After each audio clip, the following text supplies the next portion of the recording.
Alright guys, welcome back. I guess we're going on take 2 now of Pure Evil MMA's Ultimate Fighter Season 26 recap. Just wrapping up the fight night and started my live stream, and then my internet decides to reboot itself, and that was just perfect timing for that to happen. So here we are, take 2 now. It's about 2 o'clock in the morning, about 1:47, just wrapping up here. And I don't think it would be right if we started from the top and worked our way down. I think it's only right to work away from the bottom up, because just to gear everybody that's tuning in right now what we were in for tonight. I mean, we didn't really know what to expect. I mean, we just saw this season Ultimate Fighter unravel between Eddie Alvarez and Justin Gaethje, and we're looking forward to that fight tomorrow. Could be one of the best fights of the year. It has all the ingredients to be one of the best fights so far of the year. Justin Gaethje already brought to the table one of the best debuts in UFC history against Michael Johnson. So it was kind of weird having him coach this season Ultimate Fighter, but the timing works out perfectly. Here we are at the end of the year, and he gets another fight in. He coaches these girls. Another weird thing, you have all these girls living in a house. You got 2 guy coaches. Where are the female coaches in all of this? Didn't really make sense at first, but it was actually a really good season now that we're looking back on it. And the way it all ended, Roxy getting her second chance here in the Ultimate Fighter, and then everything works out perfectly for her tonight to get the shot at the title. It was only right. And for those of you guys that didn't know, Sarge Eubanks, who originally won the season Ultimate Fighter, her kidney started shutting down. She got rushed to the hospital, and the night before the weigh-ins, I guess it was just a wrap from there. So they had to find a replacement. Lauren Murphy, luckily, and remember all the shit that everybody was giving Lauren Murphy because she thought Sarge was going to miss weight. Lauren Murphy stayed ready. She was a professional and stayed ready. Made sure that she was ready to fight in case that call did come, and fortunately it came. And another thing that everyone was giving Lauren a hard time about was that she was overlooking everybody kind of, and she lost to the winner of this season of Montano, but she was kind of overlooking everybody, gearing up for a fight with Barb, who before this, Barb Honchak, hasn't had a fight in about 3 years. She jumps back into the season Ultimate Fighter. She looked great. A lot of people were favoring her to even win this season. I remember on the MMA Hour during Rick's picks, Rick was like, she's a strong favorite to win this thing, and I don't think a lot of people were ready for how well she actually did do this season. She didn't win the entire thing, but she definitely proved that she's one of the baddest chicks, and it's definitely something that they need to look out for in this new division, because she could be knocking on the door next if Sarge is in healthy for that first title defense of Montano. But maybe not, because she did lose tonight to Lauren Murphy, so it's probably gonna be Lauren Murphy knocking on that door, and we're gonna get into that, guys. We're gonna be calling Lauren Barb tonight, which is hilarious, because if you were watching the season Ultimate Fighter, you would know that Eddie Alvarez called Lauren Barb. So it was just so funny how things worked out in the end, really, is what I'm trying to get to. Lauren Murphy trying to look ahead, and everything works out. Roxy trying to not give up after that first time that she was on the Ultimate Fighter with Ronda and Miesha Tate. She had a very embarrassing loss. She got body slammed. Her back just slammed against the canvas, and she was out. She was able to, stay headstrong. She's 35 years old, and things just worked out perfectly. But unfortunately, it wasn't her night, and we're going to be recapping that in just a second. But it's only right to start with Jillian Roberts. I mean, coming out of nowhere. I mean, somebody that no one is really familiar with. Jillian Roberts. Let me pull up the screen here for everybody of the fight card on the video cast. If you guys are listening to the podcast, you can go check out my Twitter page right now and check out the tweet of the fight card last night or tonight. Emily Whitmire going up against Jillian Robertson. Now, Whitmire, I'm pretty sure she trains out in Oregon, I believe, which is where Mike and Ann are from. And I don't have the chat room open, so I can't really see anything right now. I'll get that open in a second. But, I heard her on Chill's podcast, and I was excited to see her fight, see what she's going to be able to do against Robertson, who we've seen in the past is a young gun, but she's got submission skills. And I even picked her tonight to win by submission. In the second round, she gets it done in 1. So starts the night off hot, and when you get this momentum going early on in a fight card, you can see it picking up. And one thing I have to point out about tonight's card is I really got to wonder how many people tuned in to watch the Ultimate Fighter. I mean, it's a Friday night. We have Bellator 189 going on right now. Shout out to Gaston Bolanos, who got an amazing knockout. Happy that he gets a comeback here. But Bellator 189 going down tonight. You also had another event on UFC Fight Pass. I'm sure there was a couple other events. Shamrock FC, I talked to Jesse Finney, the president of Shamrock FC, who is having his 300th event tonight. I mean, for Friday night, there was a lot of fight cards going down, so I really got to question how many people tuned in tonight, let alone how many people even saw this season Ultimate Fighter, because if you guys follow along, and shout out to Jedi Goodman, you can see year after year, the viewers are just dropping for the Ultimate Fighter, and you gotta laugh, because Dana White's not playing the right ball game here. He's saying, I don't know if McGregor's gonna be coming back, I don't know if Ronda's gonna be coming back, and all while they're trying to renegotiate with Fox, with FS1, the UFC on Fox, and trying to make that happen again. They're getting lowballed with $200 million, over their $400 million dollar offer. So, with the Ultimate Fighter going the way it is, I'm happy that the fight card tonight ended up being a really strong card that people are going to be talking about. Definitely going to be people waking up tomorrow morning upset that they missed tonight's event, because there was 5 or 6 finishes back to back. So after Jillian Roberts gets that armbar submission in the first round, 2 minutes and 12 seconds, the Savage, in her post-fight speech, saying, I was made for this shit. I mean, this new age of fighters, they're understanding what it takes to get the entertainment side of things rolling on their end with social media and boosting up their profile and engaging with people, knowing what to say inside the octagon, when you're probably getting the most viewers that are, or definitely the most viewers that are tuning in. Dobson, moving on next to the next fight. Dobson defeats Ariel Beck in round 2 with an amazing TKO. Now, going into the second round, it looked like Ariel Beck was starting to pick up a little bit more momentum there. And Dobson, man, she's just a little tornado. She's actually a 4th grade teacher, for those of you guys out there that didn't know. But going into this fight, we knew that she had a couple of knockout wins before in the past. Kind of a nobody, though. Fighting for a real underground promotion. I don't think she's coming up from Invicta.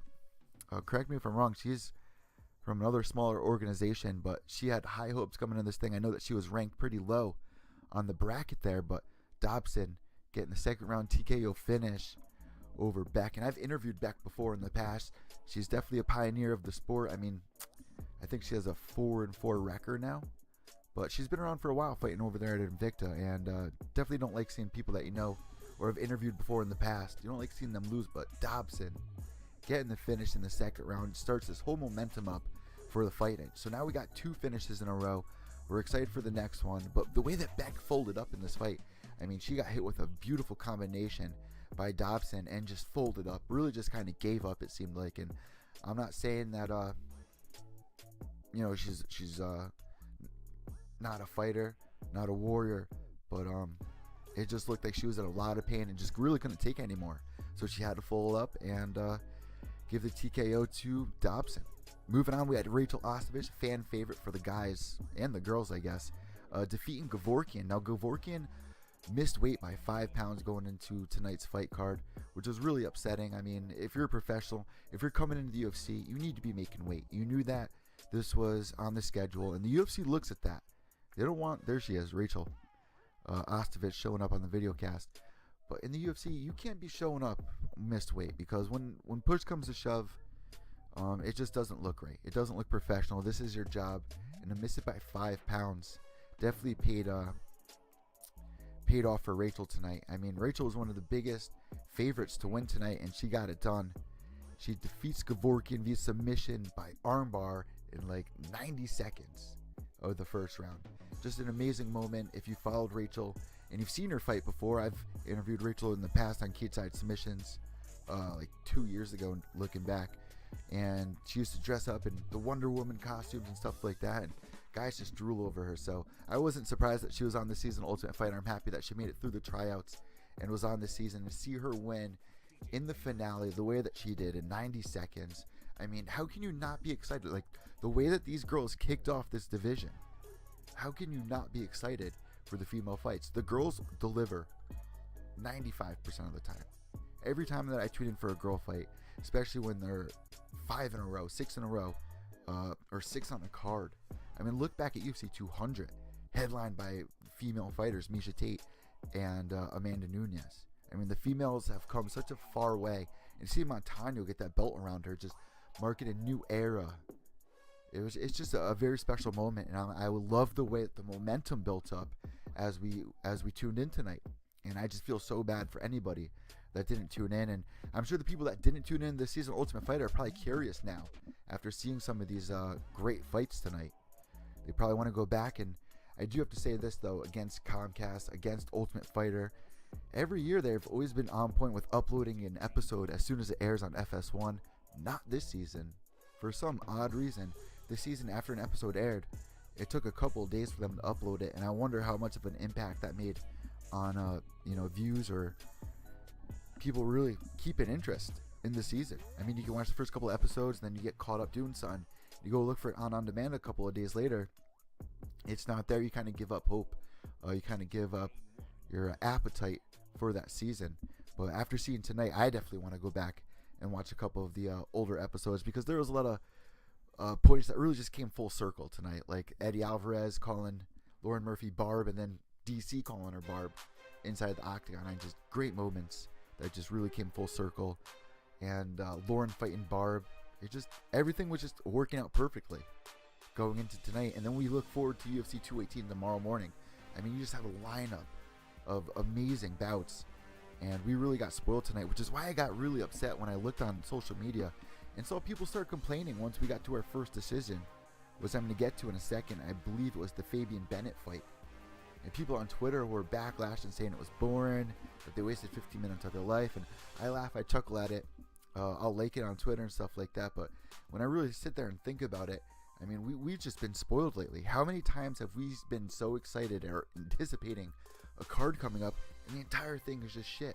Look at UFC 83. I mean, go way back. I think that's right. When Tito Ortiz walked out with the flag after 9/11, had a great card, but just didn't deliver. I mean, how many times has this happened? And that decision fight between Bennett and Fabian, like I said, I'm going to get to in a second, but wasn't that boring. So it just upsets me when I see stuff like that. I mean, I even tweeted out, I mean, you guys can tune on SpongeBob if you want. Turn on, watch a different sport. If you can't sit there and enjoy a sport at the edge of your seat like I do when I'm watching a fight, knowing that something can happen at any second, somebody can get dropped at any second, somebody can end up in a bad position, get submitted, anything can happen in a fight. I'm always at the edge of my seat. I know, especially when I'm watching UFC fights, that these are the elite fighters. I mean, with the exception that it's Ultimate Fighter tonight, but anything can happen at any moment. I'm always at the edge of my seat, and even when it goes to decision, I mean, you got to give these people, these fighters, these athletes, the credit that they deserve. Yeah, that's just my opinion, and I'm sure in the past there have been fights that I haven't been fully into or got my emotionally attached to, but just upsetting when we get spoiled like we did tonight, and then we see people bashing these fighters. It wasn't that bad of a fight, guys. Come on, change the channel. Bellator 189. Go watch Bellator 189 if you want. But as for me, man, I was at the edge of my seat all night. All right, moving forward, Marks versus De La Rosa. Now, De La Rosa, if you're like, who the freak is De La Rosa? Little name change here. De La Rosa was actually Montana Stewart going into the season. And Montana, all you heard all season long was how much she loved her family. Her daughter like trains. Her boyfriend, or now husband, is a fighter. And she went in against Marks tonight and was able to get the win by armbar, believe it or not. So at this point, we had how many armbar finishes? And no decisions up until this point. So this is 1, 2, 3, 4, 5 fights deep. All right, so then we move on to the Johns fight. I mean, the James versus Sanchez fight ends in, now I'm getting all messed up here. I missed the Sanchez-James fight, my bad. That fight ends in an absolute war. A TKO in the third round. And let me tell you this, rewinding back, I'm sorry that I missed this fight, guys. Rewinding back, after the Rachel Ostovich fight, this fight went down before De La Rosa. Sanchez versus James. Now, James gets rocked in the first round, hard. Even DC screaming. This should be called, the referee should call this fight. I was at the edge of my seat, like, it kind of reminded me of DC versus John Bones Jones in a way, how he was like, scaling along the fence, trying to just really get away from the oncoming storm of Sanchez, and Sanchez just started pouring on everything that he had to try to finish James, and just couldn't do it. James just kept his head on the center line, wasn't even no head movement at all, was just eating huge punches, and Sanchez just had no energy left going into that third round. Gets finished by TKO. There was literally no head movements, and he landed a serious body shot that just dropped Sanchez. Couldn't take it. Just couldn't take it. That was the second fold-up of the night from a body shot, too. I mean, going back earlier in the night, you had Dobson folding a Beck. So it was just a war, absolute war. And I know Brandon Schaub hates that. It's on all the UFC promos for UFC 218, so it's stuck in my head right now. But going into that third round, man, I just couldn't believe how much of a comeback that he was making. And it was just such a classic Ultimate Fighter fight. It reminded me of Chael Sonnen versus Stephan Bonner, Ultimate Fighter 1. It was a classic Ultimate Fighter fight. Ultimate Fighter finale fight. Sanchez versus James. I hope they both get 50K after tonight, because there's a lot of fights on here that could go home with that 50K. I wouldn't be surprised if Dana does the 25-25 as well. Throw that in there for a bonus, because we had a great night of fights. But then again, we have tomorrow night to look forward to, so I don't know how much money he's going to be wanting to give away of that $4 billion that he has. Well, he doesn't have all of it, but you get what I'm saying here. All right, so the calf slicer after the Del Rosa fight, after she gets the armbar, Johns gets the 30-second calf slicer out of nowhere over Joe Soto, blows everybody away. This is the dude that's been training since he was 4 years old. His dad does judo, has a judo school, I believe, and he beat Albert Morales before this fight. So that's just impressive. Joe Soto before this fight, he was on a roll, right? He lost 3 coming to the UFC, then won 3, and now I believe this is his first loss since going on a 3-fight win streak. So this is 1, 2, 3, 4, 5, 6 finishes in a row that we had tonight, going into the Spicely Mershart fight. Another freaking war right here. Eric Spicely going into this, another Ultimate Fighter veteran going up against Mershart. I picked Eric Spicely to win this. I mean, it's a local guy from my area. I've known about him for a while, since before he was on the Ultimate Fighter. He used to fight guys around here in my area, and he used to beat the shit out of him. And I'm not surprised that he's gotten to the UFC so quick. But here, man, I think he's now on a 2-fight losing streak now. Mershart needed a win. He's coming off a loss and gets it with a brutal body kick. And I mean, there's so many great fights that happen tonight. Like, literally back to back to back, so early in the night. And like I said, for everybody that tuned in late, only caught the main event and the co-main event. Both of them went to decision, but they were both great fights. It's just sad that a lot of people will literally staple or judge a card just by the main and co-main, because it's not right if you look at the fights that we had tonight. All right, so Lauren Murphy gets her shot, a true redemption shot too. I mean, she lost on the season Ultimate Fighter to Montano early on in like the first rounds here of the Ultimate Fighter season 26, and she had her eyes set on Barb this whole time. She thought in her head, she saw that she was going to be fighting Barb. Somehow she saw it, and it happened. I mean, Sarge misses weight. Barb was originally supposed to fight Roxy. Roxy steps up to fight Montano. Lauren Murphy ends up fighting Barb, and just the energy going into this fight. I mean, you can see them both staring at each other from across the octagon, and Lauren has this big smile on her face. And there was another moment in the fight where she had the smile that just like radiated through my body, of just like, you could see the happiness in Lauren Murphy, what this moment meant to her in her career. Definitely, it's got to be one of the top moments. It's definitely the top moment of her career. And just the way that DC put that cherry on top, and he didn't expect it. I mean, you could look at it one of two ways. I mean, you could take it for what it is and be like, oh, what an asshole. Or Lauren can look at it and be like, what a way to finish this all off. I mean, DC calling me Barb. I mean, I even tweeted out, I was like, how much did Eddie Alvarez pay DC to call Lauren Barb? It's just so funny, because I'll say it again for those of you guys that didn't catch the season Ultimate Fighter. Eddie Alvarez got into a fight with Lauren. Lauren just wasn't vibing with Eddie. Didn't like the way that he was training on this season.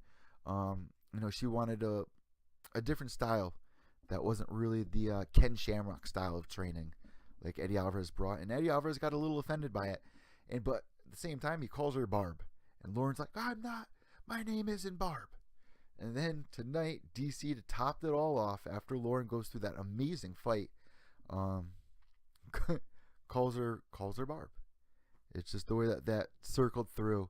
Just a great moment for Lauren. The way that she was smiling after that third round ended.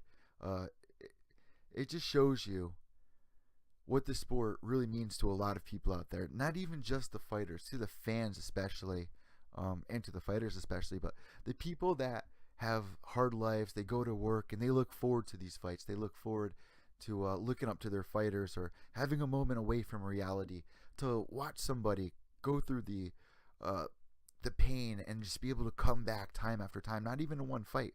Just what Lauren Murphy went through on this season. Just there were so many times where she could have easily given up and didn't. She kept, at any point, she knew that she was out of the tournament, but something could have happened. Somebody could have got injured. Somebody might have missed weight, and she was a professional. She stayed collected. Even though she was a little upset a day or two after she lost, you got to expect it. Eddie Alvarez wanted her to jump right back in the thing like nothing happened. And that's not the way that Lauren wanted to process it. So Lauren, God bless her, man. I mean, she stayed ready, and her moment happened. And the smile on her face tonight, it just meant so much to see that from her, because we've been watching her for a long time now, and we know that she had a rocky start. Coming into the UFC, she had high expectations. I mean, she was champion in her former organizations. It just happened so quick for her. Training, doing the old Shark Tank trainings and stuff like that. She has a son. Her son originally is the one who even got her involved into fighting. She decided to buddy up with her son who wanted to try something out, and Lauren just fell in love with it. And tonight, seeing that smile, it was just so perfect. It was the highlight of Lauren's career that I've witnessed, at least, and it just radiated through me. It's just everything that I love about fighting. Just seeing a fighter come up and that moment unravel, and just how she pushed through that fight. Just those magical moments, man. Some people don't appreciate it. Some people are like, that fight sucked, it went to decision. But not me, man. I'm at the edge of my seat. I love every second of these fights. I just don't understand how people can be so hateful on one or two decisions on a fight night like this, especially after seeing these girls' careers unravel in a season in front of you. Don't have to know these girls forever. All you gotta do is watch 6 weeks of Ultimate Fighter, and you could be in love with the fighter stories here. So another moment here in WMMA history. Now that we open up the gates of this division here, what a way to enter this division too. Our co-main event, even though it went to a decision, Sugar Shane O'Malley, coming off that season of Dana White's Tuesday Night Contender Series. I'm pretty sure they're going to be continuing it, and I hope they do on UFC Fight Pass. If you missed out on that season, you can get UFC Fight Pass and go back and watch it, and I suggest that you do, because Sugar Shane O'Malley, man, had one of the best fights on the entire Contender Series. Snoop Dogg was losing his mind. Shane O'Malley gets an amazing knockout, but he had a test against him tonight with Terrion Ware training with Edmund Taverdi, and all you heard in Edmund's corner was head movement, head movement.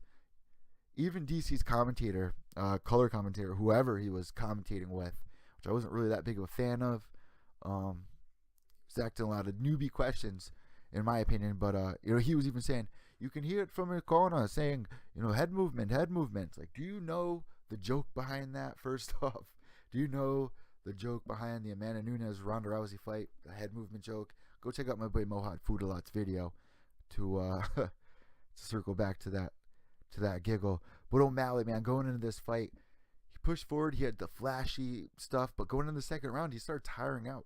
Terrion Ware just kept moving forward, and he was rocking him a couple of times, but the head movement of O'Malley was something that you can really appreciate here. Definitely reminds me of an Anderson Silva. So the way that his head movements, the way that he cuts angles, turns corners and cuts angles, and just gets these awkward combinations to land. And just, he's very creative in there, almost like a John Bones creative. He's very long and lanky as well. Definitely noticed that. He had a karate stance, and I think he did very well tonight. I mean, everyone was hoping that he was going to get the finish, get the knockout, and man, he tried. He really gave it his all. You can tell in the first and third round, especially the third round, after I scored. He lost the second round on my scorecard, at least. I scored first round 10-9 for O'Malley, second one 9-10 for Ware. So it was really anyone's game here going into the third round. And between the kicks, the spins, just how long he was. And just the way that he just kept cutting corners. He just kept moving. But Terry on Wire just kept moving forward the entire time, really wearing on O'Malley. But O'Malley was able to kick it up into third gear. And Ware just didn't have it in him and couldn't keep up with him. O'Malley was able to squeeze it out for the finish. And he was able to cap it off with a couple flashy moves as well. That got us into our main event, which was Roxy versus Montano. And just the way that this all worked out, perfect for Roxy. Pioneer in the WMMA community. 35 years old at this point, and if you want to be champion, you need to get through one of these girls. And Roxy was the number 1 seed on this season Ultimate Fighter, so God bless her there. I mean, it's definitely a huge win on Montano's part, but I definitely want to see the Sarge fight. You got to fight Sarge. That was the fight that was supposed to happen. I know that some people out there might say it's not Sarge's weight division, but in my opinion, it is her weight division. It is, because she went into the season, she made weight for a few of her fights, and unfortunately she wasn't able to get it. Her kidneys shut down. I think that she deserves another chance at this weight division. If it doesn't work out, if she can't make weight, then it's her decision to change. But as for the first title defense of this, and it must be so surreal for Montano at this point. I mean, a Navajo. Have we ever had a Navajo UFC champion before? I mean, this girl was a 14th seed. She beat the number 1 seed in Roxanne Modafferi. She beat Lauren Murphy on the season. I believe she beat Barb on this season. I missed the last couple of episodes of the season. Definitely got to go back and rewatch it, because Montano, man, I mean, she squeezed by with a couple of decisions, but that's all it takes on a season Ultimate Fighter, and now she's champ. And I'm not saying she did it in boring fashion. It's not what I'm saying here. But she was able to get some wins over some very tough opponents, and definitely deserved that belt. Has to be a surreal moment. I scored 4. I mean, I could have scored 2 rounds for Roxy, but it looks like I scored 1 round, and I scored the second round for Roxy. I really have to go back and rewatch this fight.